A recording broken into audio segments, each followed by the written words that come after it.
اور فلاح دین اور دنیا دونوں جہانوں کی کامیابی کا مجموعہ ہے۔ تو یہ فلاح کیسے ہم حاصل کر سکتے ہیں؟ سب سے پہلے تو یہ بات ذہن میں رکھیے کہ ہمارا دین ایک مکمل، کامل اور اکمل دین ہے، اور ہمیں دونوں جہانوں کی کامیابی کا راستہ دکھاتا ہے اور عملی جد و جہد کا سبق اور درس فراہم کرتا ہے۔ ایسا نہیں ہے کہ ہم آخرت حاصل کریں اور اس کے لیے دنیا کو برباد کر بیٹھیں تبھی آخرت حاصل ہوگی، اور نہ ہی ایسا ہے کہ ہم دنیا کو ہوئی مقصود و مراد بنا لیں اور آخرت سے ہم غافل ہو جائیں۔ دین اور دنیا ایک ہی مرکز پہ جمع ہے۔ اللہ کے محبوب علیہ السلام کی خدمت میں ایک صاحب حاضر ہوئے، اور وہ بہت زیادہ کمزور تھے۔ ان کی کمزوری کو استعارتاً بیان کیا گیا کہ چوزے کی طرح کمزور تھے، یعنی بہت زیادہ کمزور تھے۔ تو ان کو دیکھا تو حضور علیہ السلام نے ارشاد فرمایا کہ تم نے اللہ سے کوئی دعا تو نہیں مانگی؟ اس نے کہا جی میں نے اللہ سے ایک دعا مانگی تھی، وہ دعا شاید قبول ہو گئی ہے۔ فرمایا کیا دعا مانگی تھی؟ اس نے کہا میں نے رب سے عرض کیا تھا مالک میری دنیا کو اس طرح بنا دے کہ آخرت کے حصے کے دکھ بھی دنیا میں ہی ڈال دے، تاکہ میری آخرت صاف ہو جائے اور میں سرخرو ہو جاؤں، اور جو میرے اوپر آنے والی مصیبتیں ہیں، آلام ہیں، مصائب ہیں، وہ دنیا میں ہی ڈال کر کے مجھے یہیں فارغ کر دے، یہیں دھل جاؤں اور آخرت میری صاف ہو جائے۔ تو شاید یہ میری دعا قبول ہو گئی۔ تو مجھے بہت ساری بیماریوں نے گھیر لیا ہے، بہت ساری مشکلوں نے، بہت سارے مصائب نے، اپنوں بیگانوں کی طرف سے آنے والی تکلیفوں نے مجھے بہت زیادہ ستایا ہے، دکھ دیا ہے، تو شاید میری یہ دعا قبول ہو گئی۔ تو بظاہر تو بہت اچھی بات تھی کہ اس نے آخرت صاف کر لی، دنیا جیسے تیسے گزر ہی جائے گی، لیکن میرے اور آپ کے آقا و مولا حضور ختمی المرتبت صلی اللہ علیہ وآلہ وسلم اس کی اس بات کو سن کر خوش نہیں ہوئے، اور فرمایا کہ تو نے یہ کیوں کہا کہ آخرت کے حصے کے دکھ بھی دنیا میں آ جائیں؟ تو نے یہ کیوں نہیں کہا ربنا آتنا فی الدنیا حسنۃ وفی الآخرۃ حسنہ؟ اللہ مجھے اس دنیا میں بھی حسنات عطا کر دے، آخرت میں بھی حسنات عطا کر دے۔ تو دنیا میں ہم اذیتیں سہنے کے لیے، دنیا میں ذلت سہنے کے لیے نہیں آئے۔ اگر بیماری، تکلیف، دکھ، پریشانی آ جائے تو صبر کے ساتھ اور متانت کے ساتھ اس کا مقابلہ کریں گے اور اس کو برداشت کریں گے حوصلے کے ساتھ۔ لیکن اللہ سے ہم کبھی بھی ان چیزوں کا مطالبہ نہیں کریں گے۔ صلی اللہ العافیہ، فرمایا اللہ سے ہمیشہ عافیت مانگو، کبھی جنگ نہ مانگو، کبھی لڑائی نہ مانگو، کبھی بیماری نہ مانگو۔ جب بھی مانگو اس سے عافیت طلب کرو، لیکن اگر بیماری آ جائے تو پھر استقامت سے، صبر سے، حوصلے سے اس بیماری کے وقت کو، لمحات کو، شدت کو کاٹو۔ جنگ طلب نہ کرو، لیکن جنگ ڈال دی جائے تمہارے اوپر تو پھر اس کو پوری پامردی اور جرأت کے ساتھ مقابلہ کرو اور جنگ لڑو۔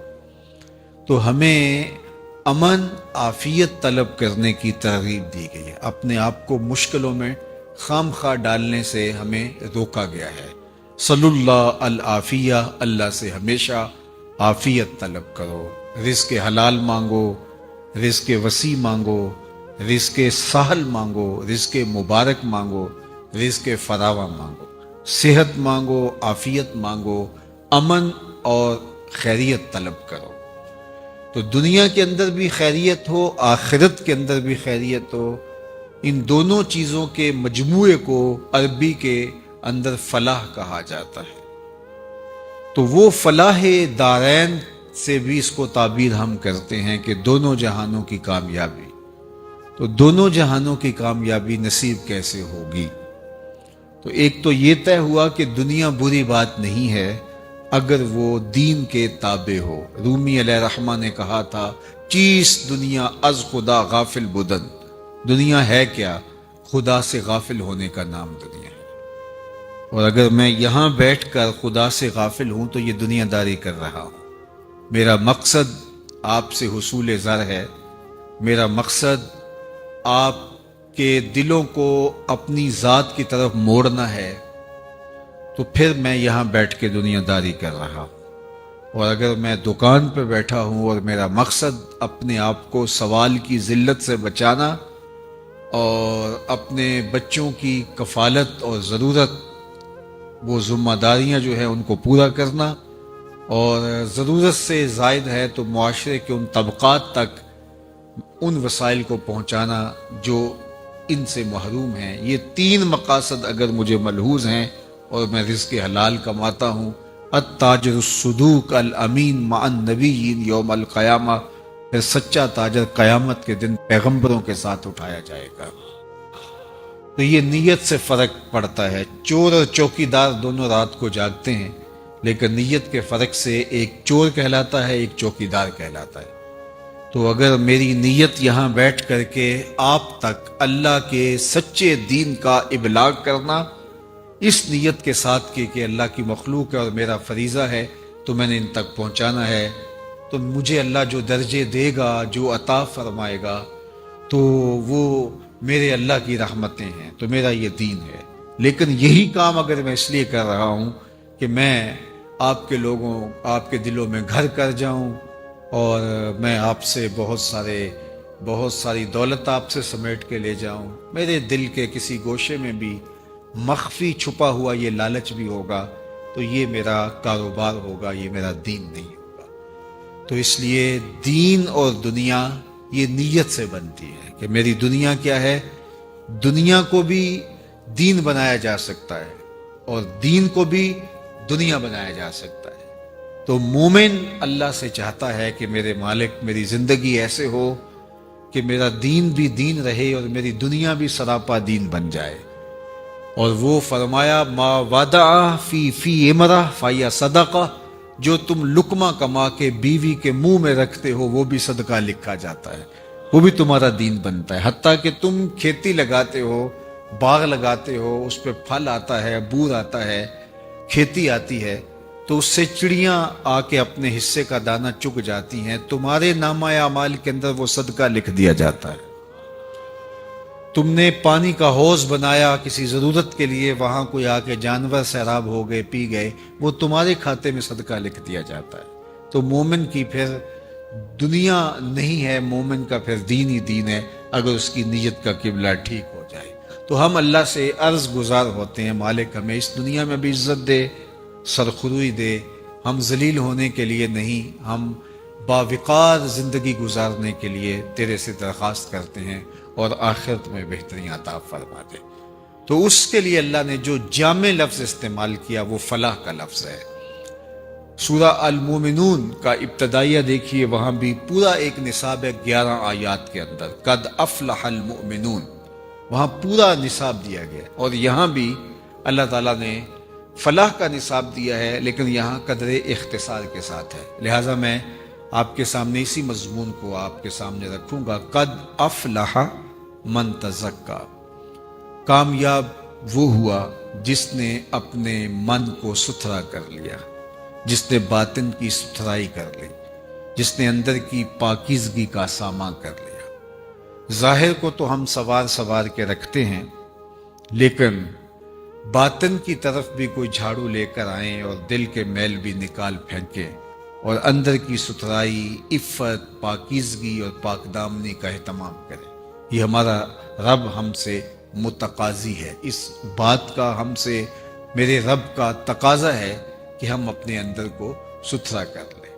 فلاح حقیقت میں اسی کا مقصوم ہے جس کی دنیا اور دین دونوں خوبصورت ہو گئے اور اس نے اپنے باطن کی طرف خاص طور پہ توجہ دی اور اپنا تزکیہ کیا.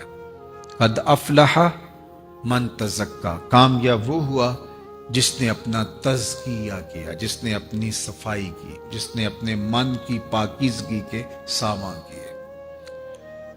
حضرت عبداللہ بن عمر بن عاص رضی اللہ تعالی عنہ جلیل القدر صحابی ہیں۔ فرماتے ہیں کہ ہم حضور کی مجلس میں بیٹھے تھے، ہجوم عاشقاں تھا، تو اچانک حضور نے فرمایا کہ صحابہ اگر جنتی دیکھنے کا شوق ہے تو دروازے پہ دیکھو، جو پہلا شخص اب مسجد میں داخل ہوگا وہ جنتی ہوگا۔ تو کہتے ہم نے دروازے کی جانب دیکھا تو ایک بوڑھا بزرگ تشریف لایا، بائیں ہاتھ میں اس نے جوتا پکڑا تھا اور تازہ وضو کے آثار اس کے چہرے پہ حویدہ تھے۔ خیر مجلس اختتام کو پہنچی، ہم بھی گھروں کو لوٹ گئے اور وہ بھی واپس چلے گئے۔ دوسرا دن آیا، پھر مجلس جمی، پھر آقا نے دوبارہ ارشاد فرمایا کہ اگر کسی نے جنتی دیکھنا ہو تو دروازے پہ نظر رکھے، جو ابھی ابھی شخص دروازے سے مسجد میں داخل ہوگا وہ جنتی ہے۔ تو حضرت عبداللہ بن عمر کہتے ہیں میں نے سوچا کل تو وہ بزرگ تھے، دیکھی آج کچھ کون خوش نصیب آتا ہے، لیکن میں نے غور کیا تو وہی والے بزرگ، بائیں ہاتھ میں جوتا پکڑا ہے اور تازہ وضو کے آثار ان کے چہرے پہ حویدہ ہے۔ تیسرا دن ہوا تو حضور علیہ السلام نے پھر فرمایا اگر جنتی دیکھنے کا شوق ہے تو دروازے پر دیکھو، جو ابھی شخص داخل ہوگا وہ جنتی ہوگا۔ تو ہم نے دیکھا تو تیسرے دن بھی وہی بزرگ اسی حالت میں کہ بائیں ہاتھ میں جوتا اور وضو کے آثار چہرے پہ نمایاں مسجد میں داخل ہوئے۔ مجلس اختتام کو پہنچی، لوگ گھروں کو پلٹنے لگے تو وہ بزرگ بھی اپنے گھر کی جانب چل دیے۔ حضرت عبداللہ بن عمر کہتے ہیں میں ان کے پیچھے چل دیا اور میں نے کہا کہ میں کوئی 2-3 دن آپ کے ساتھ آپ کا مہمان بن کے رہنا چاہتا ہوں، اگر آپ مجھے اس کی اجازت دیں۔ تو اس نے کہا کوئی بات نہیں، آ جاؤ۔ فرماتے ہیں میری لالچ یہ تھی کہ میں دیکھوں اس کا عمل کون سا ہے۔ آقا کریم نے فرمایا جنتی دیکھنے تو دروازے پر، تو تینوں دن یہی برآمد ہوتے رہے، تو کوئی بات تھی نہ کہ جس کی وجہ سے حضور نے فرمایا تو کوئی خاص عمل ہوگا۔ تو کہتے ہیں کہ میں ان کے ہاں چلا گیا، خیر رات پڑی تو انہوں نے بستر بچھا دیا اور خود بھی ایک بستر پہ لیٹ گئے، اور مجھے یہ لالچ تھی کہ میں دیکھوں یہ عمل کون سے کرتے ہیں، لیکن وہ ساری رات سوئے رہے اور میں بظاہر تو یوں تاثر دیا کہ میں سو رہا ہوں، لیکن میں جاگ رہا تھا اور میں اس طاق میں تھا کہ دیکھوں کون کون سے ان کے اعمال ہیں، کیسی کیسی نمازیں ہیں، اذکار کیا ہے۔ لیکن وہ ساری رات سوئے رہے، الا یہ کہ جب وہ کروٹ بدلتے تھے تو اللہ کا نام لیتے تھے۔ خیر صبح ہوئی، نماز پڑھی، کھیتوں میں چلے گئے، ناشتہ کیا، اسی طرح دوپہر ہوئی، ظہر، عصر، مغرب، پھر اگلے دن میں نے ہو سکتا ہے کل میری وجہ سے انہوں نے اپنے معمولات ترک کر دیے، لیکن جو عادی ہو اس کے لیے روز ترک کرنا بڑا مشکل ہوتا ہے، چلو آج صحیح۔ تو اگلے دن پھر میں نے دیکھا تو کوئی خاص عمل نہیں تھا سوائے اس کے کہ جب کروٹ بدلے تو اللہ کا نام لے۔ پھر دن گزر گیا، پھر تیسرے دن پھر میں نے طاق میں رہا کہ میں دیکھوں، لیکن تیسرا دن بھی انہوں نے رات سو کے گزاری اور کوئی خاص معمول ان کا نہیں تھا۔ خیر جب صبح ہوئی، ناشتہ ہوا، تو میں نے کہا کہ میں واپس جا رہا ہوں، میرے 3 دن پورے ہو گئے، لیکن میں ایک لالچ میں آپ کے پاس رکا تھا۔ آقا کریم نے فرمایا تھا جنتی دیکھنا ہے تو دروازے پر دیکھو، اور یہ 3 دن تک حضور فرماتے رہے اور 3 دن تک آپ کو ہی ہم دیکھتے رہے، تو ہمیں لگا کوئی خاص عمل ہوگا، لیکن 3 دن گزرنے کے باوجود ہم نے کوئی خاص عمل نہیں دیکھا۔ یا تو آپ نے چھپا لیا ہے اور یا پھر نہ جانے کیا ماجرا ہے۔ تو وہ بزرگ فرمانے لگے کہ عبداللہ بن عمر، میں تم سے کوئی عمل نہیں چھپایا، اور اگر تم اور بھی رکتے تو دیکھ بھی نہ پاتے، لیکن تم نے اتنی محنت کی ہے لہٰذا میں تمہیں خود بتا دیتا ہوں۔ تو کہتے ہیں کہ میرا مقصود میرے سامنے آنے لگا اور میں ہمہ تن گوش ہو گیا، تو وہ بزرگ کھڑے تھے اور مجھے کہنے لگے اے عبداللہ بن عمر، یہ جو میرے سینے میں دل رکھا ہوا ہے نا، اس میں کسی مومن کا بغض نہیں ہے، یہ وہ عمل ہے کہ جو تم نہیں دیکھ پائے اور دن بھی رکتے تو تم نہ دیکھ پاتے۔ تو آج ہمارا تو مسئلہ یہ ہے، ہمارے اوپر کچھ اور ہوتا ہے، ہمارے اندر کچھ اور ہوتا ہے، اور ہماری محنت اس کو صاف کرنے کی نہیں ہے، اس کو صاف کرنے کی ہے۔ میاں صاحب نے کہا تھا، شیشے اتے کٹا جمیا تے کنداں چاڑی جاندے، شیشے اتے کٹا جمیا تے کنداں چاڑی جاندے، جلداں نوں اے سانپ کے رکھ دے ورکے پھاڑی جاندے۔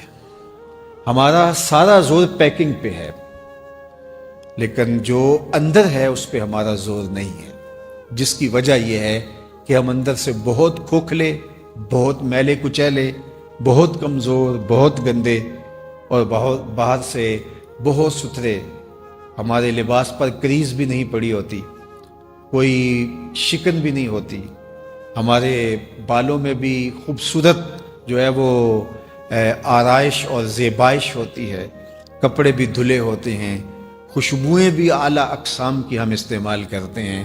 سارا زور پیکنگ پہ ہے، لیکن جو اندر ہے اس پر توجہ نہیں ہے۔ لیکن میرے رب نے کیا کہا، قد افلح من تزکا، کامیاب وہ ہوا جس نے اپنے اندر کو ستھرا کیا۔ تو ہمیں ساری توجہ اپنے اندر کو پاک کرنے کے لیے کرنی چاہیے۔ اب حضور نے صلی اللہ علیہ وآلہ وسلم نے ارشاد فرمایا کہ جس طرح لوہے کو زنگ لگتا ہے اس طرح دلوں کو بھی زنگ لگتے۔ تو عرض کی گئی کہ حضور پھر اس زنگ کو اتارنے کا طریقہ کیا ہے؟ تو سنیے، حضور نے خود اس کا علاج بھی بیان فرمایا، لِكُلِّ شَيْءٍ سِقَالَةٌ وَسِقَالَةُ الْقُلُوبِ ذِكْرُ اللَّهِ، ہر شے کا زنگ کسی نہ کسی چیز سے اترتا ہے، اور دلوں کو زنگ لگ جائے تو اللہ کے ذکر سے دلوں کا زنگ اترتا ہے۔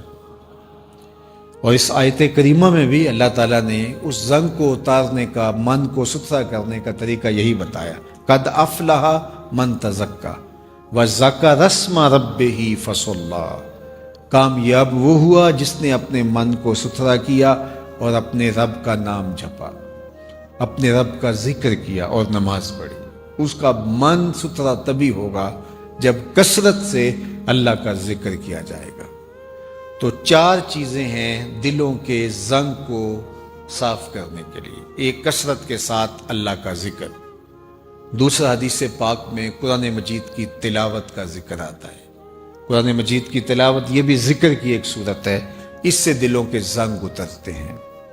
اور تیسری چیز دلوں کا زنگ اتارتی ہے کثرت کے ساتھ موت کی یاد، موت کا خیال مستحضر رہے کہ میں یہاں بیٹھ نہیں رہنا، تو اس سے دلوں کا زنگ اترتا ہے۔ اور چوتھی چیز جو کبریت احمر کا درجہ، سرخ گندک کا درجہ رکھتی ہے اور دلوں کے زنگ اتارتی ہے، وہ ہے صالحین کی صحبت، اچھے لوگوں کی صحبت، جن کو دیکھ کر تمہیں خدا یاد آئے، جن کی صحبت میں بیٹھ کے رغبت دنیا کم ہونے لگے اور رغبت آخرت بڑھنے لگے۔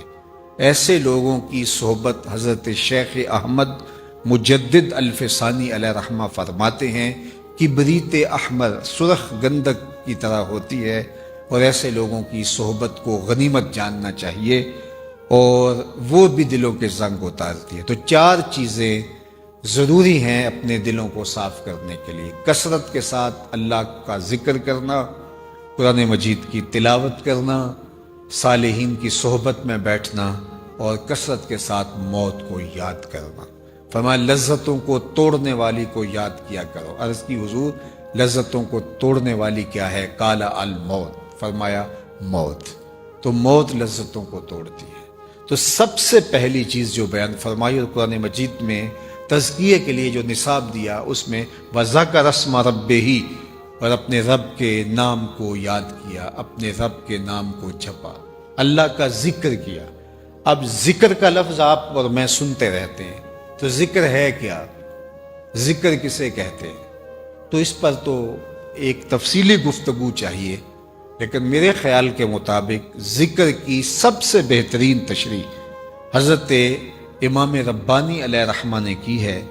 حقیقت الذکر رفع الغفلہ، آپ فرماتے ہیں ذکر کی حقیقت یہ ہے کہ غفلت کا زائل ہو جانا، یعنی انسان کو ہر وقت یہ خیال مستحضر رہے، ہر وقت انسان اس سوچ میں رہے کہ میرا کوئی خالق ہے اور میں اس کا بندہ ہوں، اور غفلت کا زائل ہو جانا اور استحضار اس کا رہنا، یہ ذکر ہے۔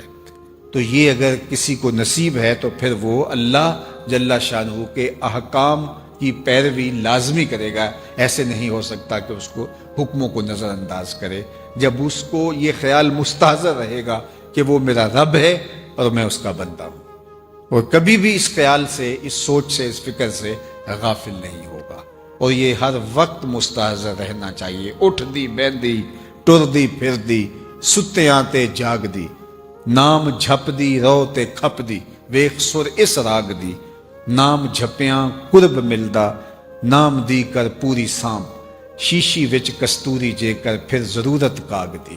یہ سب کچھ اندر ہی ہے، یہ بدن کے اندر، تمہارے جسم کے اندر سب کچھ رکھا گیا ہے، اس لیے اس کا نام لوگے تو وہ جس طرح کستوری کا مزاج ہوتا ہے کہ اس کو جتنا رگڑتے اتنی خوشبو پھیلتی ہے، تو کثرت سے اس کا نام لوگے تو اللہ کی یادوں کی خوشبو پھیلے گی۔ اندر بوٹی مشک مچایا اتے جہاں پھلاں تے آئی ہوں، یہ وہی کیفیت ہے کہ کثرت کے ساتھ اس کا ذکر کیا جائے۔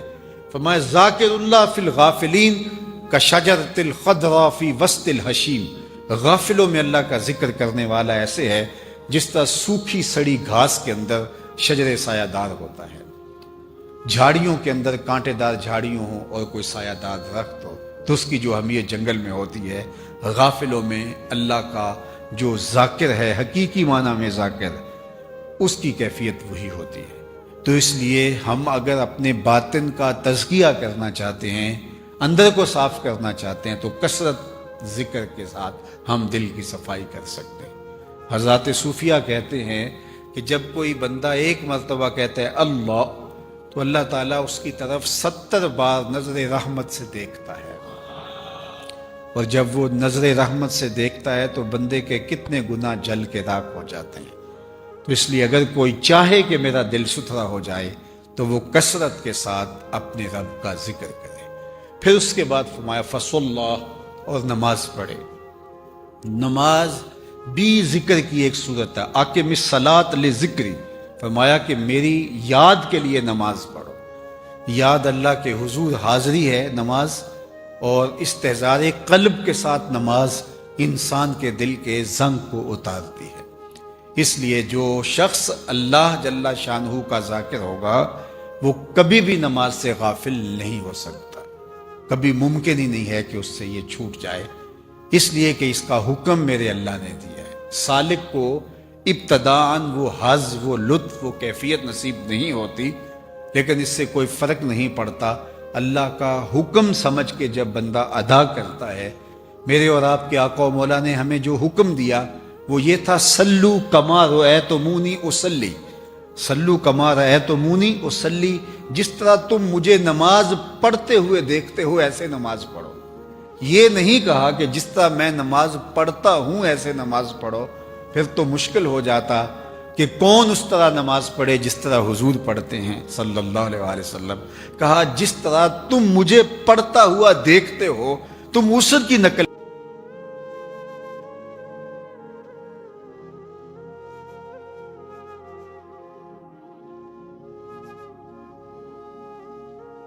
لطف نہیں آتا۔ تو آپ نے اس سے کہا، وہ بڑا پریشان تھا کہ نماز تو پڑھتا ہوں لیکن حظ نہیں ملتا، لطف نہیں ملتا۔ تو آپ نے فرمایا کہ اس کے باوجود بھی پڑھتے تو ہو نا؟ اس نے کہا جی وہ تو اللہ کا حکم ہے اور شریعت کی طرف سے لازم ہے میرے اوپر، وہ تو فریضہ ہے، وہ تو میں پڑھتا ہوں لیکن مزہ نہیں آتا۔ تو محدث کچھوچوی علیہ رحمہ جھومنے لگے، فرمایا واہ واہ، تم لطف اور مزے کے بندے نہیں اللہ کے بندے ہو، تمہیں مزہ نہیں آتا پھر بھی پڑھتے ہو، اس کا مطلب ہے تم مزے اور لطف کے لیے نہیں پڑھ رہے، تم رب کے لیے پڑھ رہے ہو۔ تو اس نے کہا حضور مجھے اس کا مزہ آ گیا، اس کا لطف آ گیا ہے۔ تو بعض کا تو ایسا ہوتا ہے کہ بندہ کہہ رہا ہے کہ یار میں پتہ نہیں میری نماز قبول ہے کہ نہیں، ٹکرے مار رہا ہوں، وہ کیفیت ہی نہیں ہے۔ تو وہ کیفیت نصیب ہو نہ ہو، کنڈا کھڑکاتے رہنا چاہیے، کبھی تو در کھلے گا نا، یہ چھوڑنا نہیں چاہیے، اس کے حضور پیشانی رگڑتے رہنا چاہیے۔ یہ توفیق ہے، اس سے بڑھ کر کیا کہ وہ بندے کو اپنی چوکھٹ پہ بلا لے، لیکن ہم نے دیکھا ہے کئی باشعور لوگ، ان سے گفتگو کرو سیاست پر، ان سے گفتگو کرو معاشرت پر، اقتصادیات پہ بات چلے یا جغرافیے پہ گفتگو ہو، انسانی اخلاقیات اور اقدار پہ بات ہو یا کسی موضوع پہ، لگتا ہے کہ یہ اس دور کا افلاطون ہے، لیکن ہم دیکھیں گے کہ نماز کا وقت ہوگا تو چپکے سے کھسک جائے گا، تو یہ اتنی سی بات اس کو سمجھ نہیں آتی۔ تو یہ اللہ کی توفیق سے ممکن ہوتا ہے، جس کو وہ چاہتا ہے اس کو اپنی چوکھٹ پہ بلا لیتا ہے۔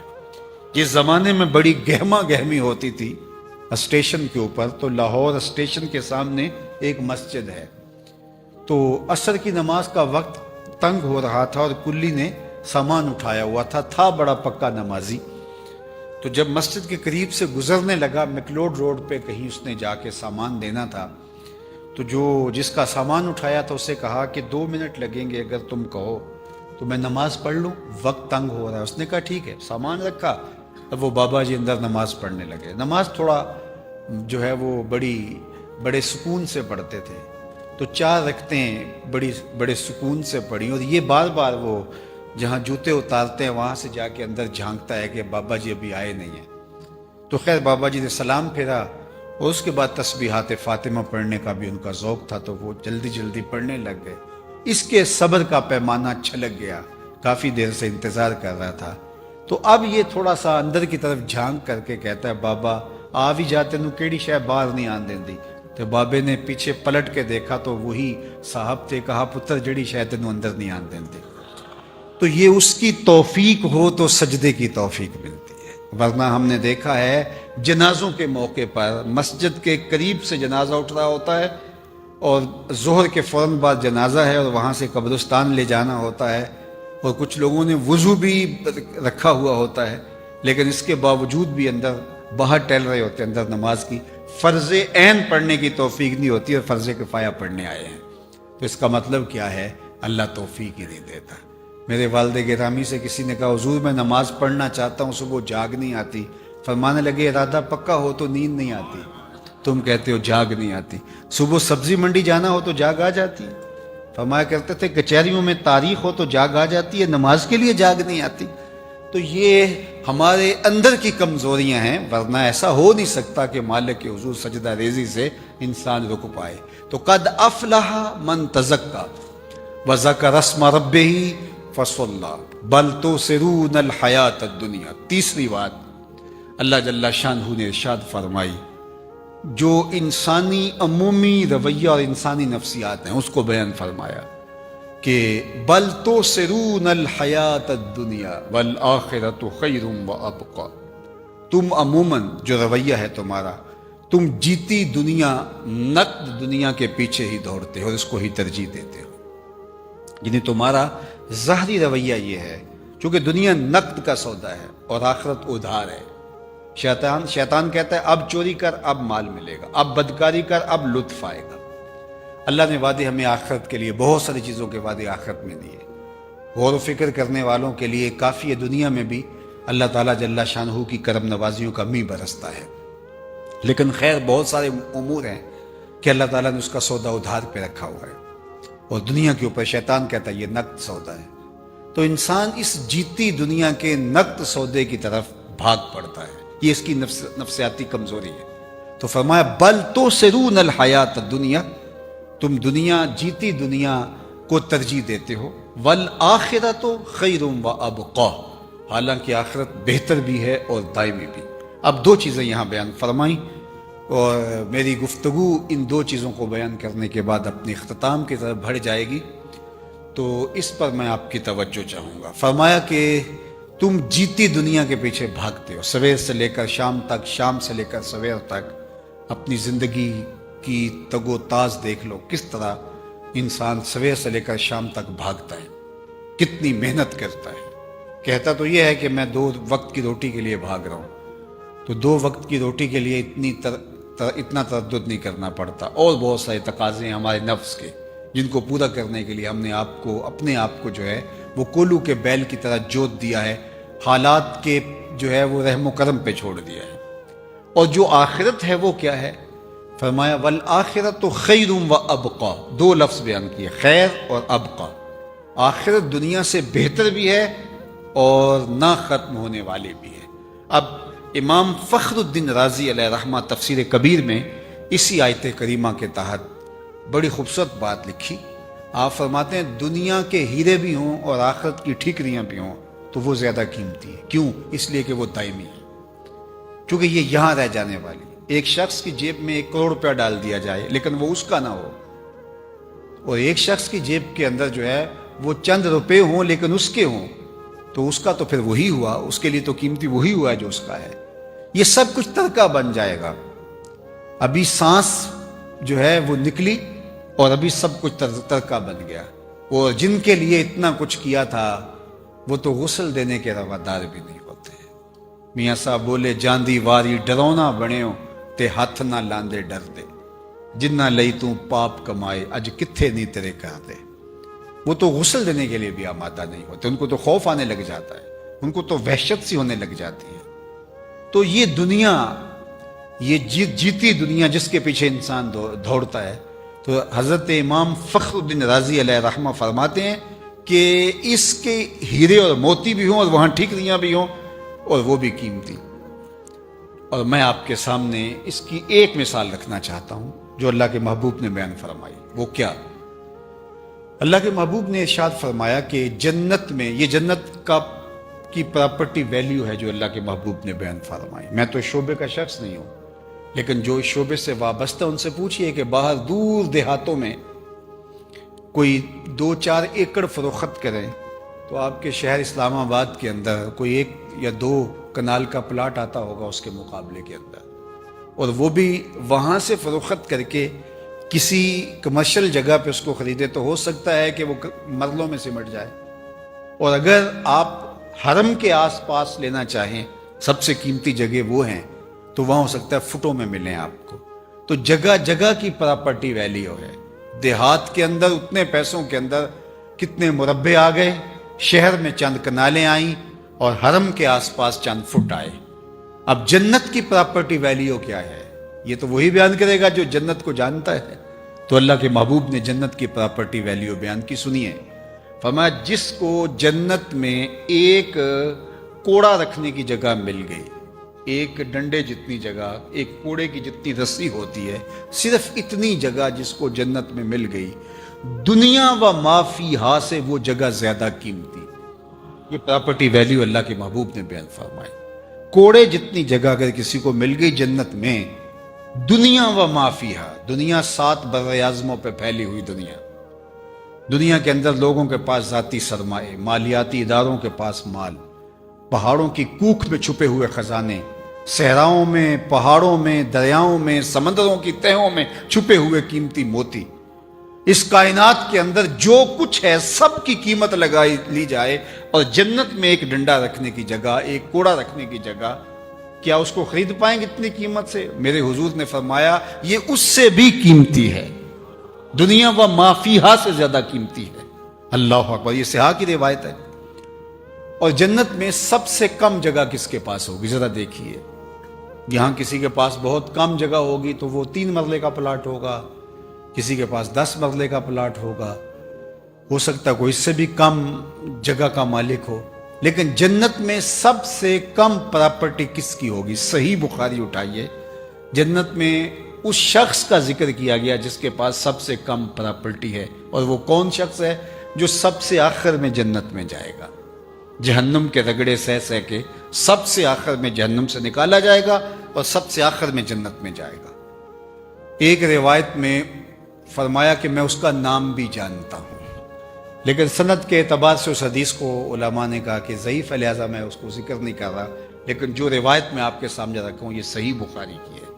جنت میں سب سے کم پراپرٹی اس کی ہوگی جو سب سے آخر میں جہنم سے نکالا جائے گا اور سب سے آخر میں جنت میں جائے گا۔ اور حدیث پاک میں آتا ہے کہ جب وہ جہنم سے نکالا جائے گا تو اللہ تعالیٰ جل شانہ سے کہے گا کہ بتا تیری کوئی آرزو، حالانکہ جہنم میں سب سے آخر سے وہی نکالا گیا ہوگا جس نے دنیا میں جی بھر کے گناہ کیے ہوں گے، کوئی حسرت رہ نہیں گئی ہوگی، لیکن پھر بھی اس کی بہت ساری حسرتیں رہ گئی ہوں گی۔ وہ غالب نے کہا تھا ہزاروں خواہشیں ایسی کہ ہر خواہش پہ دم نکلے، بہت نکلے میرے ارمان لیکن پھر بھی کم نکلے۔ اللہ اسے کہے گا بتا تجھے کیا چاہیے، تو وہ کہے گا مالک یہ فرشت بیان کرے۔ اللہ فرمائے گا لکا ما تمنیتا، جو تو نے تمنائیں کی میں نے تجھے کو عطا کیا، اب تو جنت میں چلا جا۔ اس کو تو یہ ہوگا کہ مجھے اگر سایہ دیوار جنت میں بھی جگہ مل جائے تو غنیمت ہے، آراف میں بھی جگہ مل جائے تو غنیمت ہے، چے جائے کہ جنت میں۔ اور جنت میں بھی اگر جانا نصیب ہوتا ہے، کوئی جھونپڑا 2 مرلے کا مل جائے، کٹیا مل جائے تو کافی ہے، لیکن اسے کیا خدا کہے گا جنت میں چلا جا، اور جنت میں تیرے لیے اس دنیا سے 10 گنا جگہ ہے۔ یہ 7 بر اعظموں پہ پھیلی کائنات، اس کو ضرب دیں 10 سے، اللہ اکبر، 70 بر اعظموں کے برابر۔ تو فرما جائے گا تیرے لیے دنیا سے 10 گنا جگہ ہے جنت میں، جو سب سے آخر میں جائے گا اس کو میرا رب کہے گا، بخاری کی روایت ہے۔ اور وہ کیا کہے گا؟ جب وہ سنے گا تو وہ عجیب اس کی حالت ہوگی، اور وہ کیا کہے گا اتسخر وانت الملک، میرے رب تو مالک ہو کے مجھ سے مذاق کر رہا ہے، یعنی اس کو لگے گا کہ مجھے اتنی جگہ، تو وہ جو لفظ کہے گا مالک، تو مالک ہو کے رب ہو کے مجھ سے مذاق کر رہا ہے۔ فَضَحِكَ النَّبِيُّ حَتَّى بَدَتْ أَنْيَابُهُ، جب میرے حضور یہ بات بیان فرما رہے تھے، حضور علیہ السلام خود بھی مسکرانے لگے، اور اتنے مسکرائے کہ صحابہ کو حضور کی داڑھیں نظر آنے لگی، کہ وہ کہے گا مالک جو دیوار رکھتے رکھتے ہمسائے کے 2 انچ دبانے کی وجہ سے جہنم میں گیا ہوگا، تو اب اس کو جب یہ کہا جائے گا جنت میں دنیا سے 10 گنا جگہ ہے تیرے لیے، تو اس کو حیرت کا جھٹکا تو لگے گا، وہ کہے گا تسخر وانت الملک، میرے رب تو رب ہو کے مجھ سے مذاق کر رہا ہے۔ حضور اس بات کو بیان کرتے کرتے مسکرائے کہ حضور کی داڑھیں صحابہ کو نظر آنے لگی۔ آقا کریم فرماتے ہیں کہ اللہ فرمائے گا نہیں، یہ واقعتاً تیرے لیے ہے، اور اس کو واقعتاً دیا جائے گا۔ یہ سب سے آخر میں سب سے کم پراپرٹی والے کی جائیداد اور جاگیر ہے جنت میں، جو سب سے آخر میں جائے گا دنیا سے 10 گنا زیادہ۔ تو بابا فرید گنج شکر کی جاگیروں کا عالم کیا ہوگا، حضرت شیخ عبد القادر الجیلانی کی جاگیروں کا عالم کیا ہوگا، پھر اصحاب پیغمبر صلی اللہ علیہ وآلہ وسلم کی جاگیروں کا عالم کیا ہوگا، اطرت رسول کی جاگیروں کا عالم کیا ہوگا۔ یہ تو اس کی جاگیر ہے جو سب سے آخر میں جنت میں جا رہا ہے۔ اللہ اکبر، والآخرۃ خیر، آخرت بہتر ہے۔ تم کس دنیا کے پیچھے لگے ہوئے اور آخرت برباد کر رہے ہیں، جس میں سب سے آخری جانے والے، ہمارے پنجابی میں کہتے ہیں جو پھاڈا ہے، جو سب سے آخر میں جا رہا ہے، اس کی جائیداد 70 بر اعظموں کے برابر ہوگی۔ صرف اس کی جو جائیداد زمین ہے وہ 70 بر اعظموں کے برابر ہوگی۔ اور جو پہلے جانے والے ہوں گے، جو نیکوکار صالحین، اولیاء، کاملین، واصلین، ان کا کیا مرتبہ اور مقام ہوگا۔ اللہ اکبر۔ تو فرمایا والآخرۃ خیر، آگے ابقا، اب دائمی بھی ہے۔ اب اس کی مثال قرآن سے لے لیتے ہیں، کتنی دائمی ہے۔ یہ سمٹ کے 45 تک آ رہی ہے، چلو 50 سال لگا لیں، 60 سال ہی لگا لیں، اور وہ بھی 60 سال اگر زندگی اگر آپ لگاتے ہیں تو اس میں تیسرا حصہ تو روز سوتے ہیں، 24 گھنٹوں میں 8 گھنٹے اگر سو کے گزارے تو باقی جو ہے وہ 2 حصے بچی، تو 60 سال زندگی سی تو 20 سال تو نکل گئی۔ جو سو کے گزاری وہ تو زندگی ہماری تو نہیں ہوئی، وہ تو نیند کے کھاتے میں گئی، باقی 40 سال بچی۔ اس میں 7-8 سال بچپن کی مدہوشیاں ہیں، کچھ بڑھاپے کے دھکے ہیں، کچھ بیماریاں ہیں۔ روزانہ واشو میں 1 گھنٹہ بھی مختلف اوقات کا جمع کریں تو 2 سال تو یہ بھی نکل جاتے ہیں، 2-3 سال تو یہ بھی نکل جاتے ہیں۔ آپ بتائیے کہ زندگی کتنی رہے گی ہمارے پاس جس پہ ہمیں غرہ ہے، ناز ہے۔ میرے ایک دوست نے مجھے سارا حساب نکال کے کہا 17 سال بچتے ہیں، ٹوٹل زندگی جو بچتی ہے 17 سال بچتے ہیں۔ میں کہتا ہوں 60 ہی لگا لیں، اس میں بھی ٹینشن، پریشانیاں، دکھ، اپنوں بیگانوں کی پچائی ہوئی تکلیفیں، کیا کچھ ہے، اذیتیں، لیکن چلو 60 سال ہی لگائے۔ یہ ٹوٹل زندگی ہے جس پہ ہمیں ناز ہے۔ اور آخرت کا قرآن کہتا ہے ایک دن، صرف یوم حشر، مقدارہ 50,000 سنہ، 50,000 سال کے برابر ایک دن ہوگا۔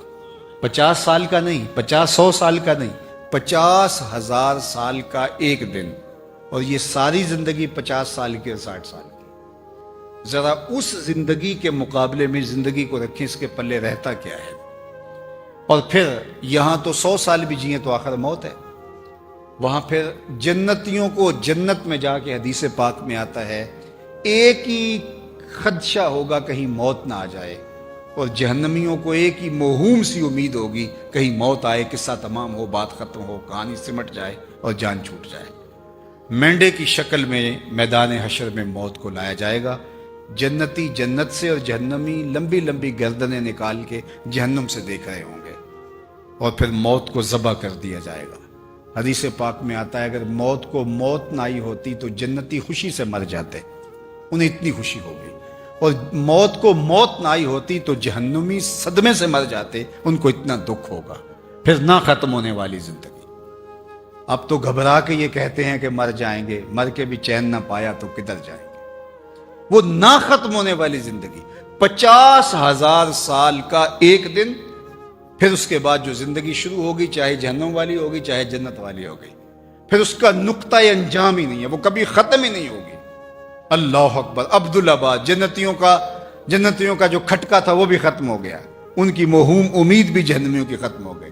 بلکہ ایک حدیث میں آتا ہے کہ اللہ تعالیٰ فرمائے گا جنتیوں سے، تب پھر خطاب کر کے کہے گا اردیتم، کیا راضی ہو؟ تو وہ کہیں گے ما لنا اللہ نردا، ہمیں کیا ہوا کہ ہم راضی نہ ہوں، ہمیں تو وہ ملا جس کا ہم تصور بھی نہیں کر سکتے تھے۔ تو اللہ کہے گا میں تمہیں ایک اور چیز دینے والا ہوں جس سے تم بالکل راضی ہو جائیں گے۔ تو وہ کہیں گے مالک تیری کرم نوازی، ورنہ کسر تو کوئی نہیں رہی، زندگی بھی ایسی جو کبھی ختم نہیں ہوگی، نعمتیں بھی ایسی، تو کیا کسر رہ گئی ہے؟ کوئی چیز رہ تو نہیں ہے۔ اللہ فرمائے ایک چیز تمہیں دینے لگا، اس کے بعد تم مکمل خوش ہو جاؤ گے۔ تو وہ جھولی پھیلائیں گے تو اللہ فرمائے گا میں تم سے راضی ہو گیا ہوں، اب کبھی ناراض نہیں ہوں گا۔ یہ ان کو جب خوشی دی جائے گی تو پھر وہ نہال ہو جائیں گے کہ ایک موہوم سا کہیں کسی گوشے میں خیال ہو سکتا تھا کہ اللہ کبھی ناراض ہو جائے تو نکال دیا جائے، تو کہا کہ اب میں کبھی بھی تم سے ناراض نہیں ہوں گا۔ اللہ اکبر۔ تو زندگی تو پھر وہ زندگی ہے۔ اسی لیے خندق کھودتے صحابہ پر جب پیار آیا تو یہی کہا حضور نے دعا دیتے، اللہم ان العیش عیش الآخرہ فاغفر للانصار والمہاجرہ، اے اللہ زندگی تو آخرت کی زندگی ہے، میرے انصار کو بھی بخش دے، میرے مہاجروں کو بھی بخش دے۔ تو صاحبو یہ زندگی بھی اچھی خوبصورت باوقار گزارو، اللہ آپ کو عزتیں بھی دے، اولاد سے بھی نوازے، آپ کو فراواں دولت بھی عطا کرے، آپ کو آسودگی بھی دے، ذہنی آسائش اور راحت اور بہاریں بھی عطا کرے، آپ کے دوستوں کا حلقہ بھی وسیع ہو، آپ کے رشتہ دار آپ سے پیار کرنے والے ہو، بھائیوں میں منافرت نہ ہو بلکہ باہمی محبت ہو، خاندان جڑا ہوا ہو، ایک دوسرے کے لیے تمہارے دل میں کشادگی ہو، اللہ تمہیں ہر خیر اور ہر برکت عطا فرمائے۔ لیکن دوسری بات کہ ہماری آخرت اچھی ہو، اور آخرت اچھی کرنے کے لیے اس دنیا کی زندگی کو اچھا بنانا پڑے گا۔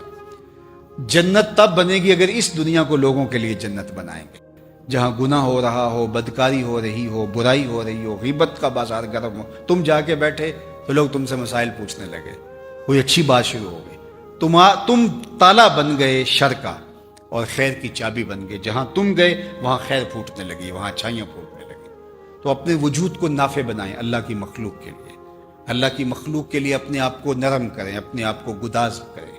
لوگوں کے لیے تمہارا وجود اللہ کی رحمت کا ایک مجسم پیکر ہو، تمہاری وجہ سے خیر پھوٹے، تمہاری وجہ سے اچھائی پھوٹے، اور اپنی زندگی کو اللہ اور اس کے رسول کے بتائے ہوئے اسلوب کے مطابق ڈھال دو، اپنے آپ کو اتنا مؤثر اور فعال بنا لو کہ تمہارے وجود سے پھوٹتی ہوئی برکتیں معاشرے کے اندر امن لائیں، سکون لائیں، طمانینت لائیں، اور خیر کے اجاگر کرنے کا آپ کا وجود ذریعہ ہو۔ تو فرمایا قد افلح من تزکا وذکر اسم ربہ فصلی بل تؤثرون الحیاۃ الدنیا والآخرۃ خیر وابقی۔ اور پھر آخر میں کیا فرمایا، والآخرۃ خیر وابقی ان ھذا لفی الصحف الاولی۔ یہ جو ہم نے کہانی بیان کی ہے یہ صرف قرآن میں نہیں، قرآن سے پہلی کتابوں میں بھی، پہلے صحیفوں میں بیان کی گئی ہے۔ صحف ابراہیم و موسیٰ، ابراہیم اور حضرت موسیٰ پر جو صحیفے اترے تھے ان میں بھی ہم نے یہی لکھا تھا۔ علماء تفسیر نے لکھا کہ قد افلح سے لے کر کے یہاں تک جو آیات ہیں یہ پچھلی کتابوں میں بھی اللہ اتارتا رہا ہے، یہ مکمل نصاب ہے، ایک خوبصورت زندگی کا نصاب ہے، اور اللہ نے پچھلی کتابوں کے اندر بھی ان آیات کو اتارا ہے ان لوگوں کی ہدایت کے لیے، اور حضور علیہ السلام کی امت کے لیے بھی اتارا ہے۔ تو اس نصاب کے مطابق ہم اپنے آپ کو تزکیے سے، اپنے آپ کو تصفیے سے، باطن کی صفائی سے، اپنے سارے میل کچیل دور کر کے ایک صالح اور پاکیزہ زندگی جینے کا تصور لے کے آگے بڑھ سکتے ہیں۔ اور ہم اگر یہ چاہیں کہ ایک اچھا صالح پاکیزہ معاشرہ مارز وجود میں آئے تو ہمیں سب سے پہلے اپنے آپ کو بدلنا ہوگا۔ 25 کروڑ لوگوں کی یہ آبادی ہے، اور پھر آپ کا شہر 1 کروڑ لوگوں پر مشتمل ہوگا مضافات ڈال کر کے، اور میرے سامنے اس میں سے چند ہزار لوگ بیٹھے ہیں، تو ظاہر ہے میری آواز سب لوگوں تک تو نہیں پہنچ پائی، صرف اتنے لوگوں تک، لیکن میں کہتا ہوں یہ صرف اتنے لوگ جتنے یہاں میرے سامنے بیٹھے ہیں یا باہر جو ہے وہ جن تک میری آواز پہنچ رہی ہے، صرف اتنے لوگ ارادہ کر لیں کہ کل سے ہم کسی کا دل نہیں دکھا، جو ہم نے سنا وہ زندگی گزاریں گے۔ صرف اتنے لوگ پکا عزم کر کے یہاں سے اٹھیں، آپ کا شہر آدھا کل سے ہی بدلا بدلا محسوس ہوگا۔ لیکن اگر ہم صرف کانوں سے سنا اور ہم نے مانا کہ واقعہ ہی جو ہے وہ صحیح کہا گیا ہے، لیکن ہم نے یہ ارادہ کیا کہ ہم عمل نہیں کر سکتے۔ اللہ تعالیٰ کے محبوب علیہ السلام نے ہمیں جو حکم دیا اس میں سمع اور طاعت دونوں چیزیں ہیں، یعنی سننا اور ماننا اور فرما برداری کرنا۔ ایک طبقہ تو وہ ہے نہ سمع کے دائرے میں آتا نہ طاعت کے بارے، وہ سنتا ہی نہیں ہے، اس کی اپنی زندگی اپنا جہان ہے۔ اور عمومی طور پہ یہ ہے کہ ہم سنتے ہیں لیکن طاعت کے دائرے کے اندر نہیں آتے۔ تو ایسا نہیں ہوتا کہ سننے سے کوئی فرق نہیں پڑتا جب تک ہم عمل نہیں کرتے ہیں۔ تو اللہ مجھے بھی توفیق دے، جو میں کہوں میرا عمل ہوگا تو پھر آپ کے کانوں سے نہیں دل تک پہنچے گا، از دل خیزت بر دل ریزت۔ اور آپ جب سنیں گے اور ارادہ کریں گے کہ ہم اس پہ عمل کریں گے تو زندگی ایک ایک عادت سے تبدیل ہوتی ہے، اپنے رویوں میں ہم تبدیلی لا سکتے ہیں۔ اللہ مجھے آپ کو اپنی رحمتوں کے سائے میں رکھے اور میرے وطن کی خیر کرے، اس مشکل وقت میں اپنی پناہ نصیب کرے۔ وآخر دعوانا ان الحمدللہ۔